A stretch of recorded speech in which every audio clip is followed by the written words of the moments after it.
The dying sun painted Limestone Creek in shades of crimson and gold as Mason Graves knelt before the fresh grave, his calloused hands trembling against the weathered wood of the cross that bore his wife's name. 3 months had passed since the fever took Eliza, but the wound in his heart remained as raw as the day he'd laid her to rest. The spring of 1873 had brought more than wildflowers to the Montana Territory. It had brought sickness that swept through their small settlement like wildfire. Mason had watched helplessly as the woman who'd followed him west, who'd built a life with him in this untamed country, slipped away despite everything the town doctor had tried. "I don't know how to do this without you," he whispered, his voice catching on the evening breeze. The 30 acres they'd claimed together stretched out behind him, the modest cabin they'd built with their own hands standing empty and cold despite the late summer warmth. Mason was 32 years old and felt twice that.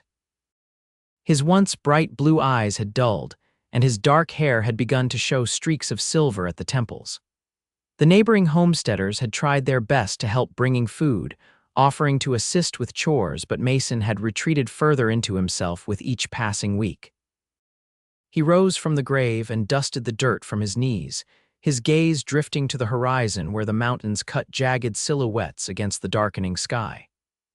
The cattle needed tending, the fields needed harvesting, and somewhere in the lonely cabin, a half-empty bottle of whiskey awaited him. "Mr. Graves," the voice startled him. Mason turned to find Sheriff Patrick Donovan approaching on horseback, the lawman's face grim beneath the brim of his hat. "Sheriff," Mason nodded, straightening his shoulders. "Thought I might find you here." Donovan dismounted, tying his horse to a nearby fence post. "Got a situation in town I could use your help with. I'm not much help to anyone these days." "It's a woman," Donovan continued as if Mason hadn't spoken. "Widow named Sarah Goodwin. Stage got robbed on the way in from Missoula. Driver's dead and she's the only passenger who survived. She's pretty shaken up." "What's that got to do with me?" "She's a nurse. Came west to help Dr. Williams with the influenza outbreak." The sheriff's eyes flickered to Eliza's grave. "Too late for some, I know, but we still need her. Problem is, she's got nowhere to stay. Williams' place is full up with patients." Mason shook his head. "The boarding house burnt down last month while you were." Donovan gestured vaguely toward the bottle-shaped bulge in Mason's saddlebag. "I can't take in some stranger, Patrick." Mason turned away, his jaw tight. "She needs somewhere safe, just until we can sort something out. Few days at most." The sheriff lowered his voice. "Besides, might do you good to have someone around who isn't me coming to check you haven't drunk yourself to death." Mason looked back at the grave, at the wildflowers he'd placed there that morning. Eliza had never turned away someone in need. She would have been disappointed in him. 3 days, he finally said. Not a day more. The ride into town was silent, Mason trailing behind the sheriff's horse as the stars began to appear overhead. Limestone Creek was hardly more than a collection of wooden buildings clustered around a dusty main street, but it had been the closest thing to civilization when Mason and Eliza had staked their claim 5 years ago. They found the widow in Doc Williams' clinic, sitting stiffly on a wooden chair with her hands folded in her lap. Her traveling clothes were dusty and torn, but her posture was straight as a rifle barrel. When she looked up, Mason was struck by eyes the color of summer sage. "Mrs. Goodwin, this is Mason Graves," Sheriff Donovan said. "He's offered you a place to stay." Mason wouldn't have called it an offer, but he tipped his hat all the same. "Madam," Sarah Goodwin studied him with those remarkable eyes. She was perhaps in her late 20s, with auburn hair pulled back in a severe bun. Her face bore the kind of weariness that comes from seeing too much in too short a time. "Mr. Graves," she said with a slight nod, her voice steady despite the bruise darkening one cheekbone. "I'm grateful for your kindness, but I don't want to impose." "It's no imposition," he lied. "It's just a few days." Dr. Williams emerged from the back room, wiping blood from his hands. "Ah, Mason, good to see you in town." The doctor's eyes held the same pity that everyone's did these days. "Mrs. Goodwin is a blessing sent when we need it most, trained at Bellevue Hospital in New York." "My husband was a doctor," she said, rising to her feet. A small valise sat beside her chair and she reached for it. "We practiced together until his passing last year." Mason felt a flicker of unwanted kinship at her words. "I'll get your bags." "This is all I have left," she replied, clutching the valise. "The robbers took everything else." The ride back to Mason's homestead was as silent as his journey into town had been. He'd offered Mrs. Goodwin his horse while he walked alongside, but the night sounds of the prairie filled the space where conversation should have been. When the cabin came into view, Mason felt a stab of shame at its condition. The porch sagged where he'd meant to repair it. Weeds had overtaken Eliza's garden. The interior would be no better. Unwashed dishes and empty bottles were poor welcomes for a guest. "It's not much," he said as he helped her down from the horse. "It's shelter," she replied simply. "After today, that means something." He lit the lamps and built up the fire while Mrs. Goodwin stood just inside the doorway, taking in the evidence of his grief. Mason moved quickly to clear empty whiskey bottles from the table, embarrassment heating his face. "You can take the bed," he said, gesturing to the small room off the main living area. "I'll sleep out here." "I couldn't, it's no trouble," he insisted, though the thought of someone else in the bed he'd shared with Eliza made his chest ache. Mrs. Goodwin set her valise on the table. "Perhaps I could tidy up a bit to repay your hospitality." Mason wanted to refuse. The disorder of the cabin somehow preserved something of Eliza, but he found himself nodding. "Do as you please." He retreated outside to tend to his horse and the few cattle that remained after he'd sold most of the herd following Eliza's death. By the time he returned, the cabin had undergone a transformation. Dishes were washed, surfaces cleared, and the smell of coffee replaced the stale odor of neglect. "I found some beans and made a pot of coffee," Mrs. Goodwin said, standing at the small stove. "I hope that's all right." Mason hung his hat on a peg by the door. "You didn't have to do all this.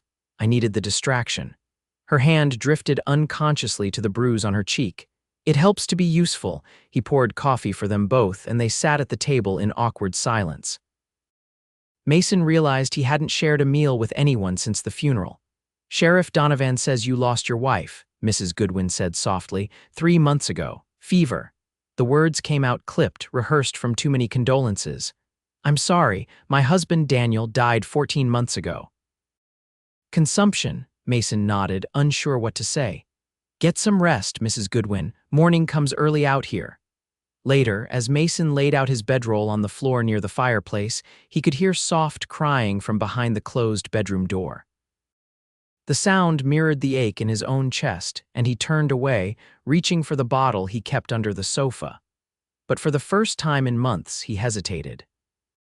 Then, with a deep breath, he pushed the bottle back into its hiding place and closed his eyes, letting the unfamiliar sound of another person's grief carry him into troubled sleep.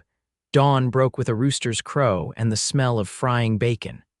Mason opened his eyes to find Mrs. Goodwin already dressed and cooking at the stove, her hair neatly pinned and her sleeves rolled up. "Good morning," she said, not turning around. "I hope you don't mind, but I found some eggs in the henhouse." Mason sat up, acutely aware of his rumpled clothes and unshaven face. "You didn't have to cook." "I always rise early," she replied, sliding eggs onto 2 plates. Old habits from hospital rounds. They ate in silence, but it was somehow less strained than the night before. After breakfast, Mason hesitated at the door. "I need to see to the cattle and check the south fence line," he said. "Will you be all right here alone?" Mrs. Goodwin nodded.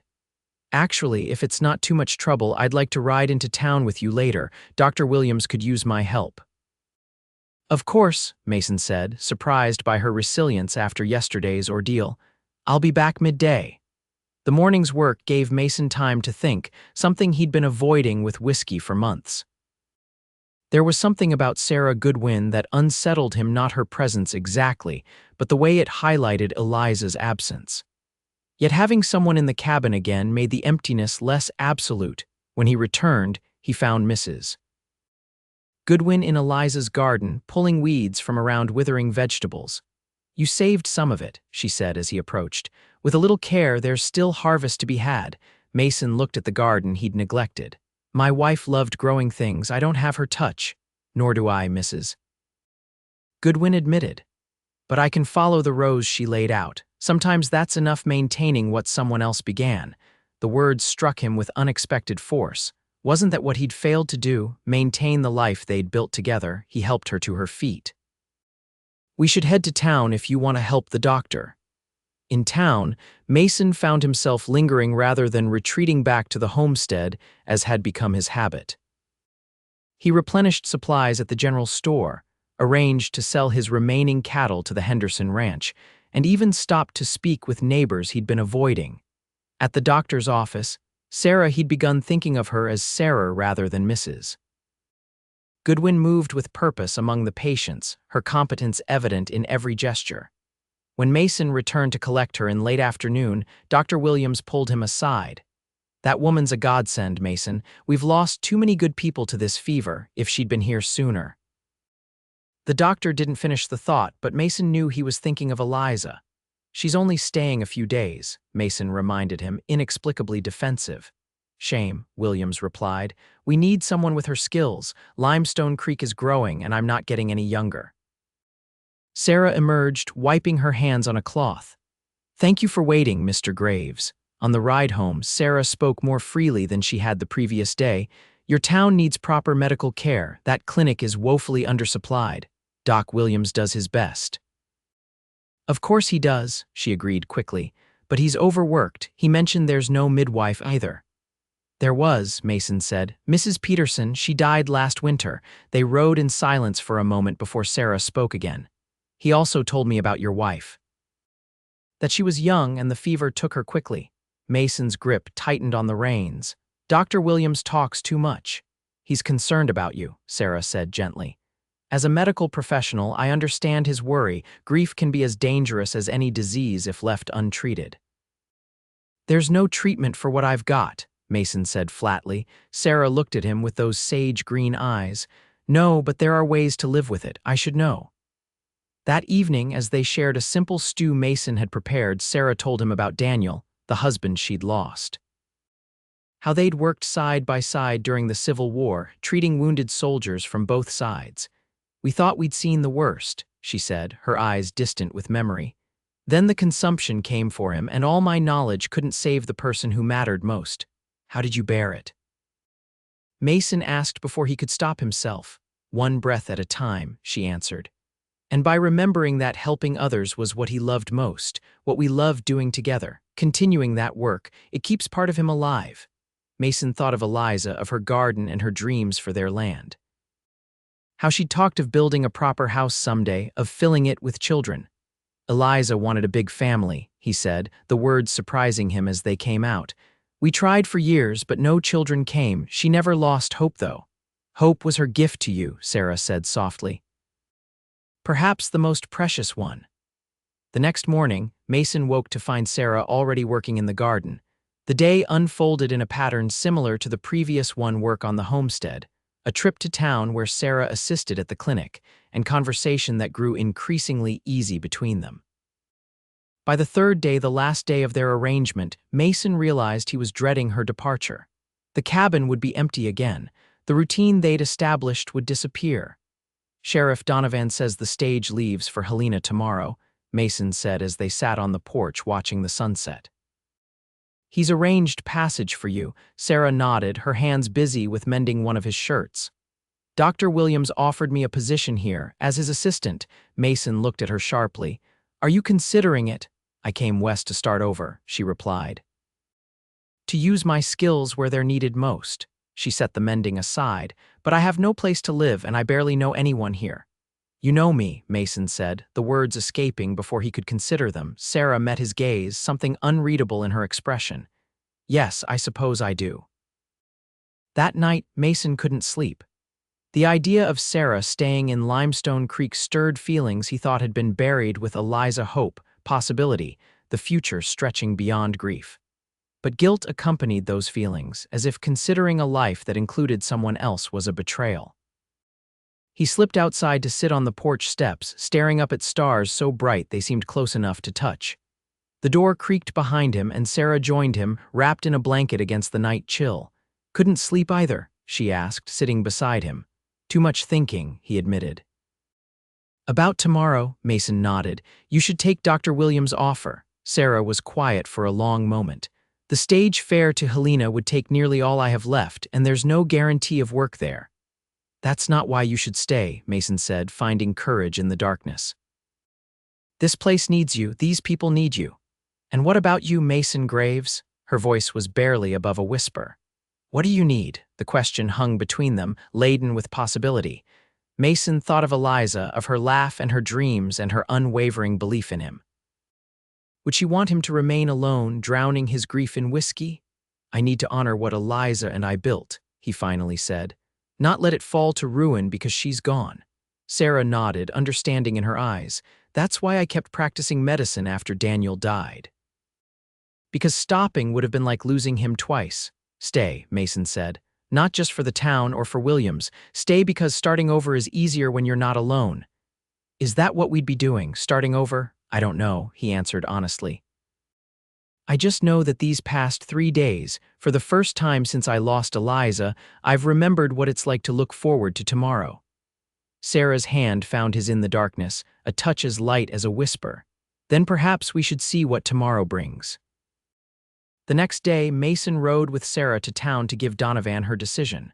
The sheriff seemed unsurprised, clapping Mason on the shoulder with something like approval. Williams will be pleased, he said. Where will Mrs. Goodwin be staying? Mason had thought about this all night. I'm going to fix up the old Pearson place. It's just down the road from my homestead, been empty since they moved to Oregon. Mrs. Goodwin can have her privacy there, and it's close enough to town for her work. Sarah looked at him in surprise. Mason, that's too much trouble.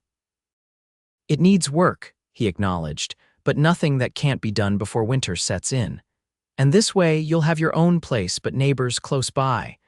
Over the following weeks, the community rallied around the restoration of the Pearson cabin.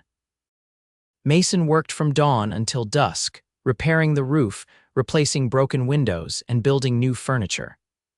Sarah divided her time between the clinic and helping with the renovations, quickly becoming a valued member of the community. They fell into a routine breakfast together at Mason's cabin, work during the day, and supper together in the evening.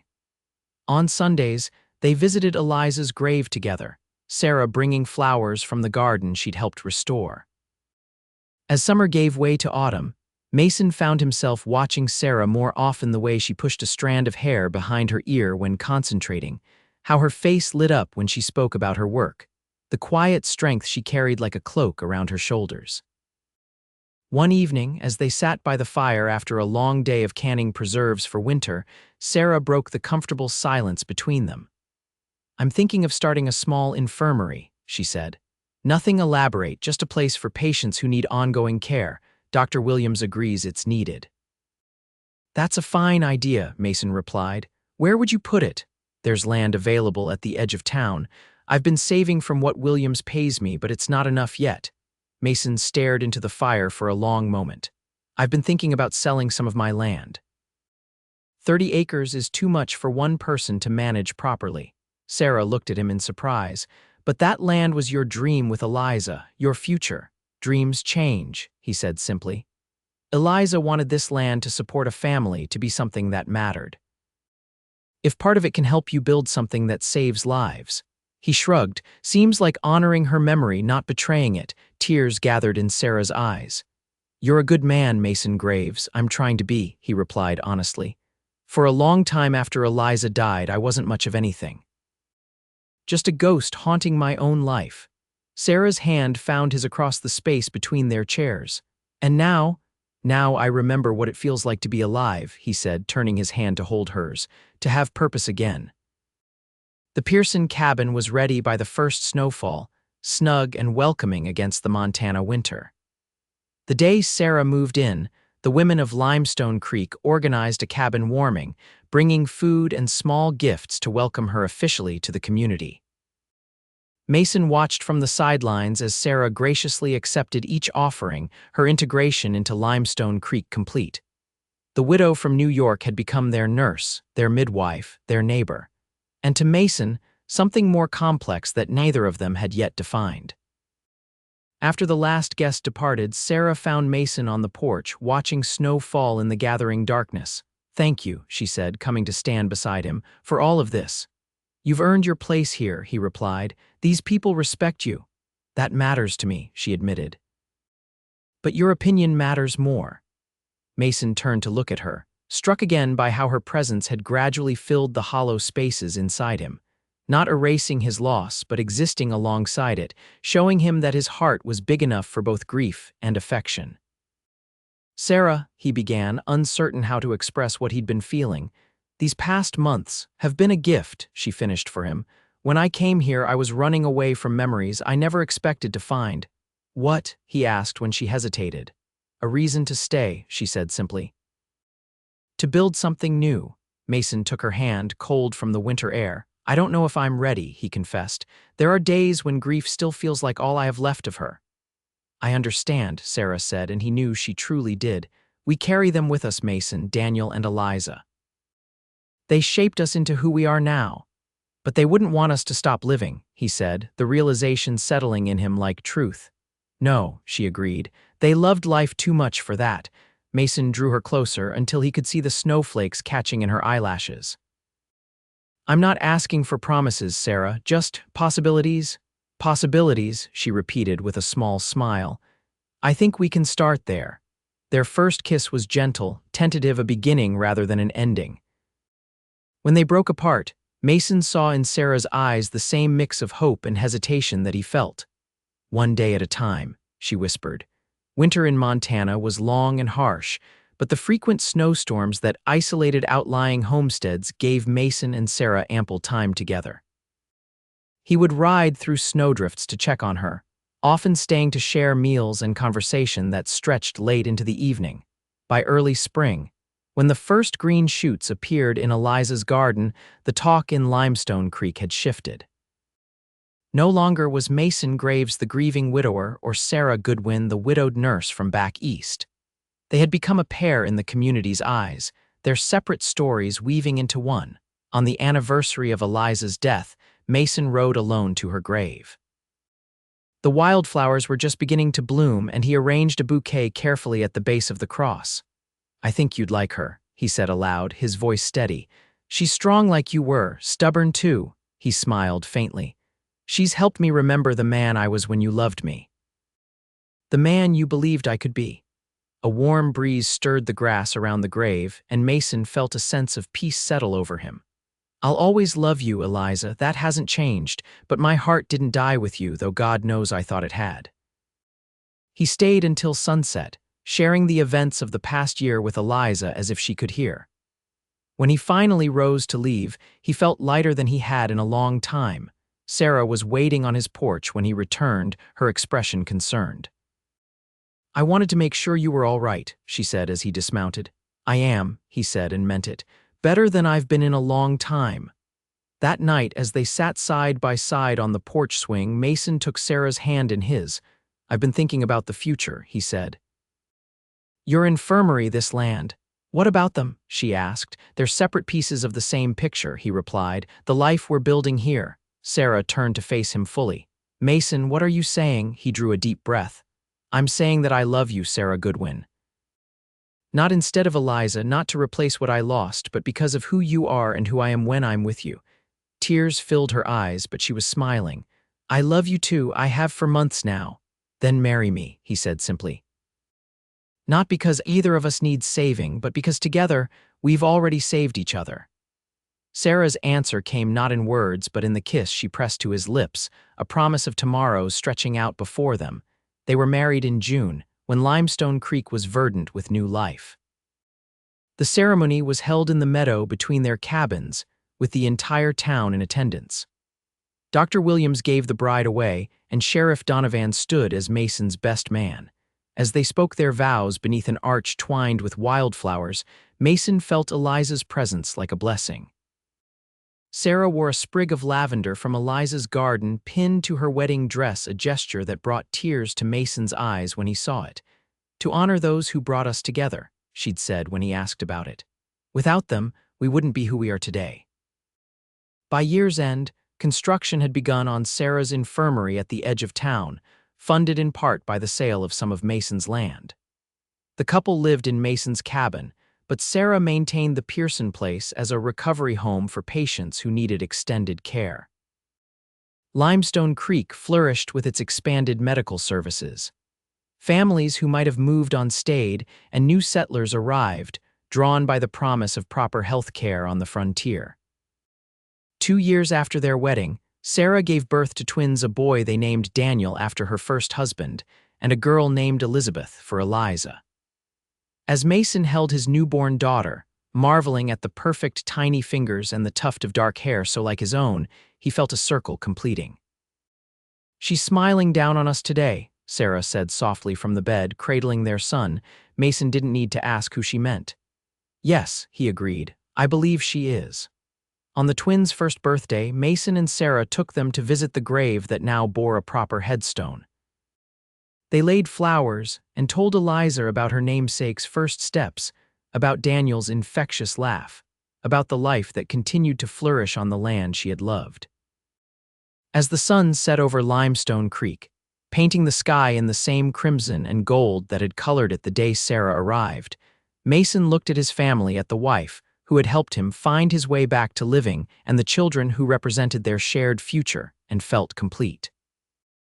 Not because the pain of loss had vanished, but because he had learned what Sarah had tried to teach him from the beginning. That grief and joy could coexist, that healing didn't mean forgetting, and that sometimes, what medicine couldn't cure, love could heal.